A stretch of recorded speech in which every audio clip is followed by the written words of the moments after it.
Guys, we're back for part 2 of the Cursed Hollow, a second look video. That's right, we're here about where we left off. I did check some of the timings because we do want to talk about that right now. At the end of part 1, I alluded to the fact that there are some rules that the objectives go by. Namely, we talked about the middle column rule for the first tribute. It has to spawn in the middle column, top or bottom.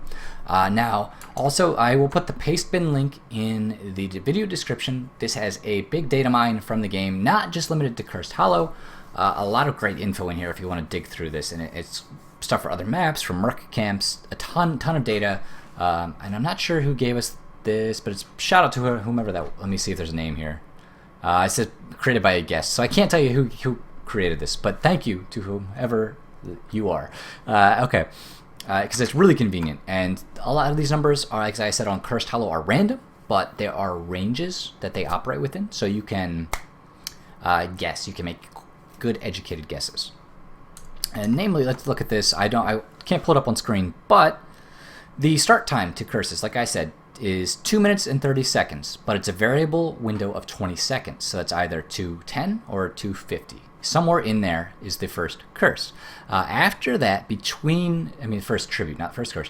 Between tributes, there's a spawn time of 70 seconds, and the variable carries over. So that would be 70 plus or minus 20, and that could be between 50 and 90 seconds. So that's after you cap it, right? So you cap the tribute, you've got 50 to 90 seconds till the next one spawns. At 50, you have to kind of be ready. You've got about 40 seconds to do whatever you want. Take camps, for example, and then you've got to start thinking about the next tribute, and if you're going to fight for it at least. And of course, as you get after that 50 seconds passes and the 70 seconds passes, and you're thinking, okay, well, that tribute has to be up pretty soon. As you get closer and closer to 90, it's more and more likely that it's going to spawn. And so, keep that in the back of your head. It's hard to keep track of all these numbers, but it's definitely worth it if you can do it. Now, you also get a warning time of 15 seconds per tribute. 17 on the first one, but 15 otherwise. That's not as important of a number, but it's important to know that because that's about the travel time between like top and bottom lane. Like I think if you're mounted, I did this before. I think it's about 10 seconds between lanes if you're mounted. So, and it's a channel time of 6 seconds? It used to be 7. They just made it 6. Now you can go bottom lane to top side or top lane to bottom side. If you mount up immediately and go, you should be able to get there in time to delay someone channeling the tribute who channels it immediately after it spawns. But you don't have any really leeway there. And that's just a big thing to keep in the back of your head. Also, of course, we talked about curse times last for 70 seconds. That's not variable. That is always 70 seconds. And then after a curse is over, it's a 70-second wait time. And that before the next tribute spawns. Now that, I believe, is variable, so it could be longer, but so that would be 50 to 90 seconds, I think. After a curse is over, you have till the next tribute spawns. So 70 seconds comes up. 777. I guess it's like the RNG gods. That 7's the lucky number. And now, so that's timings. We talked about that. Just to get that out of the way, so you've got it in the back of your head. And here we go. Okay, next tribute spawned bottom left. In the left column, bottom side of the map. You immediately see it. We didn't know where this one was going to be because it's the second tribute. You can't predict it. Could be in any of the columns or on the top or bottom of the map. Now you've got the timer. You can see you can react to this. A cool thing here to do and important with merc camps is offsetting them with the tributes. So if you take them after a tribute spawn, they will push a lane for you. So basically this camp is going to push this lane while you're fighting over the tribute. So if all 5 red heroes come to fight at the tribute, you can just delay for a while the merc camp goes ham on this gate and these towers. Same thing for the night camps. Though usually you'll see these after the second tribute, not after the first one. It's just a little too early. You can, with certain comps and certain heroes, take this. I can't even draw a box. Okay. After the first tribute, it's just a little bit harder. And then, of course, the golem is really, really great at doing this. If you can take the boss and have it push a lane while you fight the other team over a tribute and just delay and delay and delay, that boss is going to just tear through everything. And if you can time this with a curse, even better. So This, again, is this a meaningful tribute or is this a meaningless tribute? You can see Brightwing Z's down, but Muradin isn't going anywhere. He's staying there. Now this Brightwing could leave. So Muradin's a bit of a disadvantage there because they sent the Brightwing. I think that might have been better to send the Muradin down and keep it Brightwing v Brightwing, because then you can follow her if the other Brightwing Z's in and phase shifts in to the battle. You could do the same thing. Vala looks like she's actually going to go down. No, it's so close, so close. And meanwhile, Hammer's just going to ham. Look at this. Is he going to that tribute? No, he's pushing that bottom lane. You can see blue team is definitely committing more to this. And Vala's going to come in here on Soldier. Sage is going to try and get some damage done. We did have a kill on Brightwing. Abathur actually is going to take a... He's kind of... It's a little risky to soak mid lane with your body like that. But, you know, that's the idea. It was that he could soak the lane with his body and then hat somebody and deal damage elsewhere. I think that's what he was going for. Just didn't work out this case because for some reason, instead of fighting over the tribute, they ended up fighting in mid lane. And normally you'd expect the fight to occur here, and as an Abathur, you'd be okay right there. But the Vala kind of was in a, I think it was a 3v1, I believe. Stitches, Tychus, and Brightwing versus the Vala. So she had to kind of fall back, and that's why the Abathur got caught out.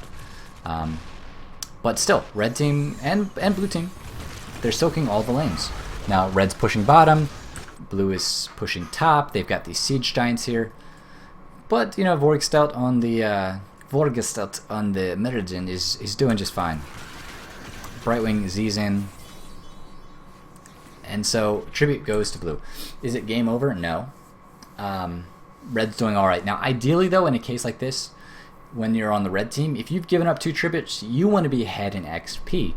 And right now, they're not. Blue team is ahead. Namely, because of the 3 kills. You can look, there's 1 tower down here, 1 there, right? And then if we go top, there are 2 towers down. So they also have 2 more towers. That's 800 XP extra, plus the 3 kills, which is, you know, about 1,000. Depending on when they killed, and maybe a little bit more than that. So it's about 2,000 XP more from those factors alone. Unfortunately, Brightwing takes a fall, another death down here, and so, like, you know, just that's the thing is if you give up 2 tributes, you should get something for it. In this case, red doesn't get anything for it. They're just down. They're behind now. They do have 10. They did get that, but they're down in towers. They are down in kills. They're down in XP. And they're down, most importantly, right now in tributes. If they were up, if they were, say, level 11 going on level 12, or if the situation was reversed, and this, you know, the XP was switched, but the tributes were the same, and so red was ahead in XP, and had made it to 10 first, and maybe denied 10 to blue, then the fight over the next tribute would be one-sided in favor of red team here. Tychus unable to make it out there, so close. And so at this point, you know, we talked about that a little bit. If you give up the tributes, you should get something for it. And unfortunately for red, they're just behind. They're not getting anything for it. They're not ahead in XP. They're not ahead really in towers. Now they have exposed this fort, but likewise this fort is exposed. So if you give up tributes, get something for it.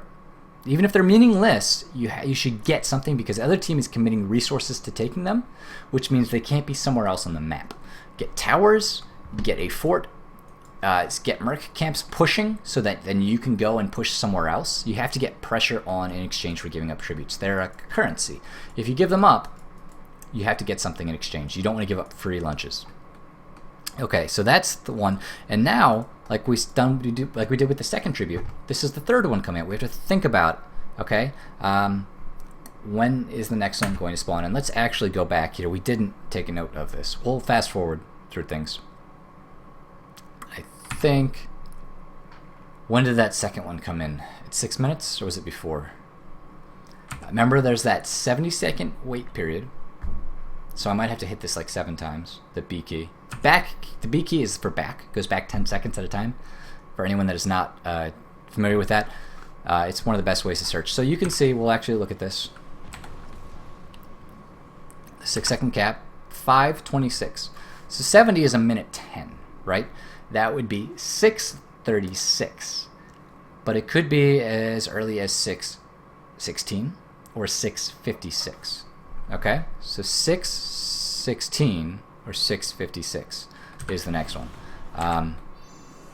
We'll say 615 and 650, you know, 5. Get rid of this. Too many 6s. Also, that was in the left column. The first one was in the middle column. So the next one has to be in the right column, I believe. We'll double check that, but I'm pretty sure it's on the right column. So we'll speed up now. And we're almost at 616. So at this point, you got to say, okay, that tribute could be up any second. We have to start grouping for it, especially if it's a meaningful tribute. It's 2 out of 3. There's a curse on this one. Now, red's actually able to do some nice damage to the fort here. Oh, they get the mule. Looks like they might get a fort, which would be huge. It'd get them up in XP, but you don't want to be down too much on health for the fight. And here it is, right column, right side, bottom. Also important to know, it's on the bottom half of the map. It is in the right column. And that's the thing, is the tributes, with the exception of the second tribute, they have to be in different columns. And it cycles through. So it was middle column, left column, right column. Okay? Now this spawned, what is that, 6:30? Yeah, 6:31 if you take 2 seconds off. So it's a little bit earlier than the midway point, but very close to that 70-second timer. And so what happens? Now this is a meaningful tribute. Red really has to fight for this because of the curse. You can see what they're doing. They have a nice situation here at 3v2. I've clicked on somebody. I clicked on the Brightwing. Unfortunately, Hammer does take a fall. And then you get the clone down on the Valas. So we're going to have 2 Valas for this fight. Nice use of the Heroic here from the Abathur to get an extra body in the fight. And I believe the blue Heroic, the blue clone, is down. So it's like a 4v4 right now. You can see red team is actually fighting over this. This is the first tribute where everyone on their team's been there to fight for it. These phase shift in from the Brightwing with the Emerald Wind. This Vala is so low, and the Brightwing is low. Here comes the strafe. Look at this, the clone here taking all the damage. A nice hook from VTech here. Secures a kill. And so blue's going to give up a curse. It'll last for 70 seconds. It's very unfortunate. Now, okay, so this is part 2. What have we talked about? Timings. And well, specifically the third tribute. And also that you have to fight for this when it's 2 out of 3. And you can see they went in. They were about even in XP when it started. Just unfortunately, the fight just didn't work out. They lost the hammer right before the... right as the tribute was spawning, the hammer went down. Unfortunate. Okay, so now you're cursed. And the thing is to think about here, both sides. What to do when you're cursed, what to do against, like, when you have the curse on the enemy team. 2 things. 1, Merc camps are really good at defending a curse because they'll have full HP. So if you could take the Giants right now, or your hard camp, or the boss, it will then push back that wave. Because what's going to happen in a curse is your minions are going to be low HP. They're going to be like 1 HP, right? And their forts aren't going to shoot. So the wave is going, the enemy wave is going to push your wave back right up to your doorstep, and the minions are going to start attacking your structures. Just if the heroes don't do anything, just forgetting the players in the game. That's what will happen with the mechanics, right? So your waves are about to get pushed. And now ideally before the curse happens, you have the enemy waves pushed back, in which case it takes some time for the minions to walk, and the curse only lasts for 70 seconds. And so, if they spend 10 seconds walking, that's a 1/7 of the time just wasted on movement rather than actually dishing out damage. Now, as I said, Mercs are good at countering it because these knights would come down into mid lane and they'd start tanking some of the damage, and they'd dish out some damage, and so they would protect like this fort for a while. The minions here will be useless as soon as the tribute goes down, right? They're going to be 1 HP. But Mercs can push the wave back, or at least stall the wave at a certain point, freeze it, so that your buildings don't take any damage, because you really don't want to lose forts, right? Losing forts exposes keeps, which exposes the core, and that losing the core loses the game. So that's one thing you can do. 2, you can split up and push the waves back individually, but you have to be careful of where the enemy team is. You've got the Brightwing down here. Looks like Hammer's going to come help. Meanwhile, you've got some of the red guys going mid to clear this. Like this wave right now is attacking the fort, and the fort's not doing anything. So you have to come in here and you have to clear this out. And Vala goes top. You can see red splits up. They go 1 to each with 2 bottom. And then, of course, the Abathur's down right now, but he'll be up and be able to help out in just a few seconds. And now they do have to be careful. Looks like Soldier went in here to try and get the fort for red team. Unfortunately, did not happen. That Mule doing, doing a lot of healing. And so, in a curse situation, more than likely, if the enemy team is sound, like, they're playing well, you're going to, and they got a curse, so they're probably playing well, you're going to have to give up at least a fort. It's inevitable, because if you stack evenly with the enemy team and you had, say, 5 for the blue and 5 for the red bottom, and say it was a draw, nothing else happened, the other lanes are going to push against you, and you could very well, completely possible, lose both of those forts just to the minions, depending on the status of the lanes when the curse goes down. It's entirely possible to just lose both of the forts to the minions, and then you're behind. And you didn't lose a team fight. You might even come out ahead. You might get a kill bottom and win the team fight and force the enemy team back, but lose the war at that point because you've lost 2 forts. So ideally what you'll do is the enemy team will push 1 lane and you'll defend the other 2. And this is why bosses are so good with the curse, because they can push a lane by themselves, and also you can push with them and do a lot of damage. And that's ideally something you would do, like right before you got the curse here, blue team would have taken this golem. In an ideal situation, they would have taken that and they would have pushed with it. As the people with the curse, what do you want to do? Well, one thing, after the curse has started, don't bother going to take these camps. You can see blue team doesn't do it. If anything, maybe take the boss right as the curse goes down. You really want to time them together. Spending time attacking the boss when you could be pushing is not ideal and really kind of detrimental. It's not the worst thing you could do, but it's not great. You do want to be active and you do want to be pushing. You do want to get buildings because they're vulnerable. They're not shooting, and the waves can be pushed back. You want to push all the waves back and get forts where you can. A bit of a team fight here. Looks like Abathur's trying to clear up bottom lane while this is going on, and blue just gets caught out, very low HP here. I believe, oh my god, that Stitches is almost dead, but he bites the Vala and gets the kill. A nice kill here. So blue is able to turn this around. Unfortunately. So like, see, these bribe stacks would have been a good time to use them with that curse. I'm on the blue Brightwing, right? So if there was a way to, say, bribe these, even like right after the curse, you could bribe them and then go push a wave. But you can see red team did a nice job. They've got the Mule top. They kept both of these forts alive, but just barely, so close to losing them, and they lost the bottom. That's entirely normal. That's a normal case right there. Okay, so when you're cursed, try and defend at least 2 lanes. Unless, of course, your core's exposed, and then you have to defend, might have to defend the keeps. Keeps, obviously, I think, more important than forts. And you're going to have to recognize that you're going to have to cut your losses and give up a fort, probably, if the enemy team pushes. Now, if you wipe the enemy team right as the curse happens, they can't push, right? And then you can just push the wave back, and then you're fine. If you have the curse, ideally you will stack a golem with it. Otherwise, if you don't have the golem already pushing the boss, at least push 1 lane as a team, and if possible, you can even get a 2nd lane. If you're in a really good position, you can keep pushing. Okay, so remember, it's 70 seconds after the curse till the next one, till the next tribute. And so you have to start thinking about that, and that's how we're going to wrap up part 2. I think I had the game sounds down really low. Let's turn those up a little bit so you guys can actually hear the hear everything. Okay, so what do we know? Another rule. The last 2 tributes were bottom hemisphere. I like to think of them as hemispheres. It was bottom left and bottom right. Now what can happen? What's going to happen is the next tribute's going to be top. We'll see.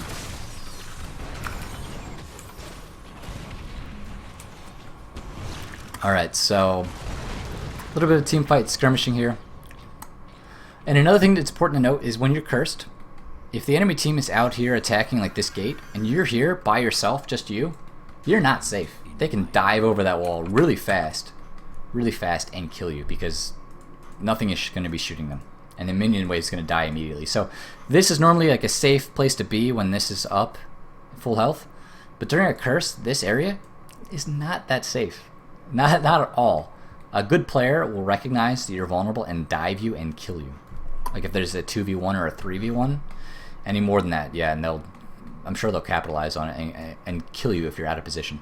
The same for obviously in, let's look at a tier 1, like right here. If the blue team was cursed, I wouldn't be standing here against like 3 people with dive potential, like an Illidan, and a new Barak, a Chen, somebody that can dive over the wall, Arthas Kerrigan. You know, they could, Kerrigan can grab you, stun you, and then the Arthas roots you over the wall, and then you're dead. So very vulnerable to be in those spots. These, during a curse, your buildings do not give you any protection other than a barrier that the enemy can chew through to get to you. So yes, the next tribute, top, middle. What did I say? So following this, we'll have a tribute here or here, and then we'll have one here or here. So if 2 tributes spawn in the same hemisphere in a row, the next one has to be on the opposite side of the map. And that's why I knew this was going to be top middle, because remember the column rule that we talked about? They cycle through. The last one, it went middle first, then left, then right, and now it goes back to middle. So the next one's going to be left, top or bottom, I don't know. We'll find out. And it's that 70-second plus or minus 20 seconds. So let's fast forward through and see if we were right. Now you can see red team's taking their golem here. They got a tribute. Was that a meaningful tribute, by the way? Probably not. It's 0 of 3 for both teams. That's red's first tribute of the game, and not the most meaningful. Like, if, for example, if blue team could have positioned here and then knocked this gate down and gotten some damage on the keep, or even gotten the keep while red was taking the tribute, it would have been worth it. Just remember, if you're giving up tributes, you got to get something for them. So, you know, nice zoning here on the clone. Blue team does know, but they're not able to get. They're not going to get there in time. And there you go. Tributes top left. So what does this tell you? Next one. Where's the next tribute? Somebody tell me. I mean, obviously you can't because this is recorded, but the next tribute is going to be here. Okay. And then the one after that will be either here or here. And then if that tribute's here, then you know the next one's going to be back here. If that one is here, that tribute, then the other one will be either here or here. So think about it. We had a tribute here, now we have a tribute here, and then we have the next one's going to be bottom right. So get really good at that and knowing the timings, the 50 to 90 second timing window, and you're going to be able to. Because what you can do with that, and I didn't really explicitly say this, is now that we know where the next tribute is going to be, exactly where it's going to be, and roughly when it's going to occur. Okay, what happens is after the fight, if you fight for this tribute, you have to make your decision. Do you fight for this? They're pushing with the boss. Okay, so what's red doing? Let's wait till the tribute's capped, and then we'll talk about what people could do. We'll see how the fight turns out. Okay, so the strafe goes down. Looks like Vala gets polymorphed out of it, though. Soldier has to fall back. He's about to fall. Oh, the shield. No, the Odin. Oh, look at that. The Vala and the Brightwing both falling. And then Stitches is able to cap it. So, looks like Blue's going to get it. Now the boss was pushing, meanwhile. Like I said before, stack bosses with tributes. If you can stack it with a curse, that's ideal. That can be game ending. But in this case, that golem, the boss, went to work on this fort. Blue team couldn't defend it because they were, I guess, team fighting here. I mean, they could have defended it. Did they need this tribute? It would have been the second tribute for red. They really could have given this up and protected that fort if they'd wanted to. They chose not to. They could have. It's, you know, the decision that they made to go with. Now, tribute's been captured. It's 50 to 90 seconds. So the next one, you know where it's going to be. So ideally what you do is take this immediately. Would be good. Take this immediately. You'd even take this afterwards. And then your posture on the bottom side, you could come over here and sit in these bushes if you're red team and set up a gank. See if blue goes for their knights or the golem and gank them. Just stun them, you know, surprise them out of the bushes, and boom. If you're blue team, meanwhile, clearing up this boss would be a good place to start, and that's what they do. So you clear that up, and then you work your way down. Now you have to know where red is, but you want to take these camps, ideally.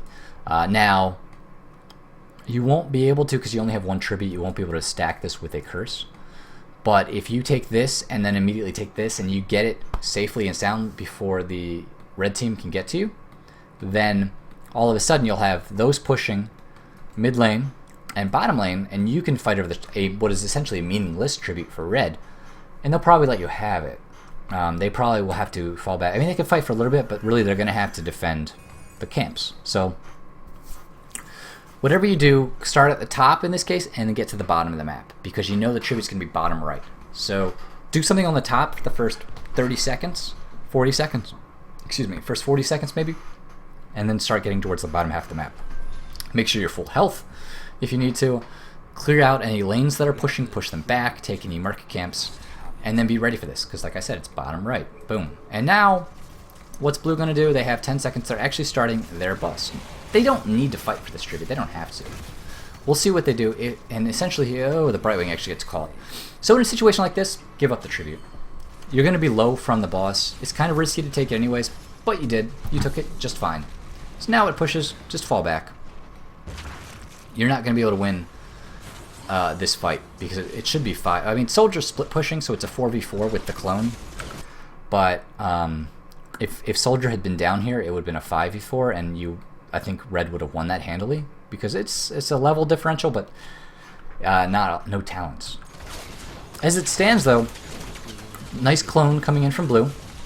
They're able to push this while Soldier is pushing mid lane, and his team's at a disadvantage, and so blue takes this quite handily. Now, you have to be careful. You don't want to overcommit here and lose anybody else. And meanwhile, this, like I said, the Merc camp's pushing, right? That's the important thing with Merc camps on this map, is timing those with tributes. I think Soldier's going to get killed in Sage here, I believe. Yep, boom. Alright. And then Forextel might see. So that was a bit of an overcommittal by blue. They're not going to. Murden's a really hard guy to kill. Especially with his avatar form, and he can dwarf hop away. So really blue just overcommitted there. But now you don't know where the next tribute's going to be, except that it's left side of the map. And we want to wrap this up, because this is super long. We talked a lot, but big things to note, like we were saying, you gotta know the timings of the tributes and where they're gonna be, and position yourself for them, and fight for them if they're meaningful. If they're not, you can fight for them if you choose, but you can also use it as an instant, as a moment to grab something else. And that's the important thing, is if you don't fight for a tribute because you don't have to, or you can't, get something else instead. Trade them like currency to get the boss camp. Like blue got the boss camp. They gave up the tribute. Now I'm trying to highlight the 2 out of 3, and I can't really. Yep. So as you can see, the red's 2 out of 3 now. Blue got the boss. The boss is going to push this back and get some towers. Red got a couple kills. Ideally, they would have cleaned this up a bit sooner, and then they could have rotated around the map, getting other objectives while red dealt with this golem. So know the timings, know the positioning. If you're going to give up tributes, trade them for something. And when you get a curse, push the lanes, get at least a fort with it. And if you can't, then you know, it's unfortunate. It's kind of a wasted curse. You don't always have to take the tribute either. If you're in a really disadvantageous position, you don't have to take the tribute. You could give it up and let the other team, if they're not at 2 out of 3, you could let them get one, even if you're at 2 of 3, and wait for the next one if it's going to be better timed for you and your team. Now, coordinating that in solo queue is going to be rough, but it's in a more organized play, you can totally do it. And then know that if you're defending a curse, Merc camps are really good at helping you defend. You're more than likely going to have to give up a fort, but you want to defend the other lanes as much as possible, like red team did to save the forts and hold off the inevitable, the inevitable tide that's coming towards you. So I think that's going to do it. This is 2 parts. This was like 15 minutes. I've yapped on a lot. We covered the things I wanted to cover, though. Soaking the lanes early on. Meaningful and meaningless tributes, when to give them up, when not to. The timings are really important. If you have questions about all of these specific things, definitely leave them in the comments and I'll answer them. Because it's a lot of info, and there's a lot of situations. I can't say cookie cutter, this is how to do it, because things change, comps change, the game changes. Not like the game itself, but like each game is different. Each match is different, and different things happen. Not everybody is as skilled at the game as everybody else. Some people are more experienced than others, and so sometimes one combo in a lane will win when they would lose with other players playing those positions. And so there's a lot of variables that go into it. But those are the more general things to think of looking at Cursed Hollow and how to play this game. And I think play it well, and hopefully it helps you, because if you can use that to your advantage, like in fighting for the right tributes is really good. Knowing when to fight, when not to, when to get objectives, is really cool. Like particularly after the first and second tribute, getting the easy camp after the first one, the hard camp after the second one is really useful. Trying to stack bosses with curses is a really awesome thing, but you don't always have to do it. You can always just have these push right before a tribute spawns, and then that's a kind of a free tribute for you. So use the mercs kind of like a seesaw to keep your enemy off balance. And yeah, I think those are the big things. Yeah. So there's one more thing I'm forgetting, and I can't think of what it was. No, it's not coming to me. So if it comes though, I will leave it in the comments below. But thanks guys for watching. Like I said, let me know if you have any questions. I'm going to be doing another look at Haunted Mines and Garden of Terror. And what is the other one? Blackheart's Bay. Yes, so we'll go through each of them, and then getting some more hero guides out. Lots of stuff coming out. But I appreciate it. Hope this was helpful, and not too long-winded. I know I'm over 30 minutes, so good stuff. Good luck to you guys, and get out there and ladder it up, man. Give it to them. Get them. All right, guys. Thanks for watching.